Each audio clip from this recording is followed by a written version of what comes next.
السلام علیکم دوستو، میرا نام ہے عمیر احمد اور آپ دیکھ رہے ہیں عمیر یوسفزئی چینل کو۔ دوستو آج کل جو ہمارا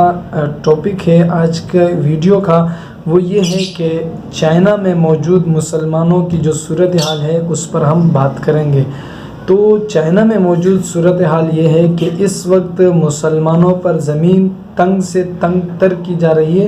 اور ان کو محصور کیا جا رہا ہے، ان کو لادینیت اور بے دینی کی طرف مجبور کیا جا رہا ہے، ان سے تمام تر وسائل چھینے جا رہے ہیں۔ اس بارے میں شاہد افریدی کا یہ ٹویٹ ہے جو آپ کے سامنے اسکرین پر آیا ہے۔ پاکستان کی واحد شخصیت کرکٹ کے مایہ ناز بلے باز شاہد افریدی، جنہوں نے مسلمانوں کے لیے درد رکھا اور انہوں نے اس پہ بیان دیا، اب تک کی اطلاع کے مطابق ایک ٹویٹ انہوں نے کیا ہے جو آپ کے سامنے ہے۔ اور آنے والے وقت میں اس طرح کہا جا رہا ہے کہ جس طرح برما میں صورتحال ہوئی ہے، چائنا برما میں مسلمانوں کی جو صورتحال ہے بالکل اسی طرح چائنا میں بھی مسلمانوں کے ساتھ ہونے جا رہا ہے۔ ہم رب ذوالجلال سے دعا کرتے ہیں اور اپنے موجودہ وقت کے پرائم منسٹر سے ہم یہ اپیل کرتے ہیں کہ اقوام متحدہ میں اس کے خلاف آواز اٹھائی جائے کہ مسلمانوں کے خلاف جو چائنا میں ہو رہا ہے، بظاہر وہ دکھاتے کچھ ہیں اور کرتے کچھ ہیں، کیونکہ انہوں نے مسلمانوں کے ساتھ ہاتھ بڑھایا ہے، خاص کر پاکستان کے ساتھ دوستی کا۔ انہوں نے مسلمانوں کے ساتھ ہاتھ بڑھایا ہے دوستی کا، مگر آپ کو معلوم ہے کہ کفار اور اغیار کبھی بھی مسلمانوں کے دوست نہیں ہو سکتے۔ یہ کفار آپس میں بھائی بھائی ہیں،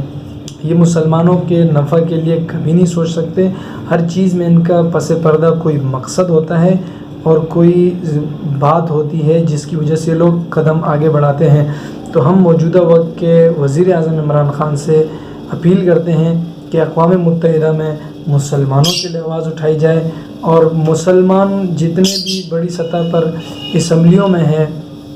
ان سب سے ہماری درخواست ہے کہ آپ مسلمانوں کے لیے جو خاص کر چائنا میں اس وقت ہو رہا ہے اس کے لیے آواز اٹھائی جائے، نہیں تو ایسا نہ ہو۔ سننے میں یہ آ رہا ہے کہ ان کے بھی حالات پھر برما کی طرح ہو جائیں گے، کیونکہ یہ بھی معلوم چلا ہے کہ جو چائنا میں مسلمان ہیں ان کو وہ لوگ پکڑتے ہیں، ان کے پھیپھڑے نکالتے ہیں، ان کے گردے نکالتے ہیں اور ان کی جو باقی چیزیں جو استعمال میں لائی جا سکتی ہے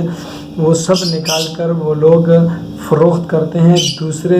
مریضوں پر۔ تو معنی یہ ہوا کہ یہ مسلمان جتنے بھی ہیں ان کو ختم کر رہے ہیں، جو مسلمانوں کی نسل ہے اس کو یہ لوگ ختم کر رہے ہیں، اور اس طرح یہ لوگ دن بدن اپنے اس میں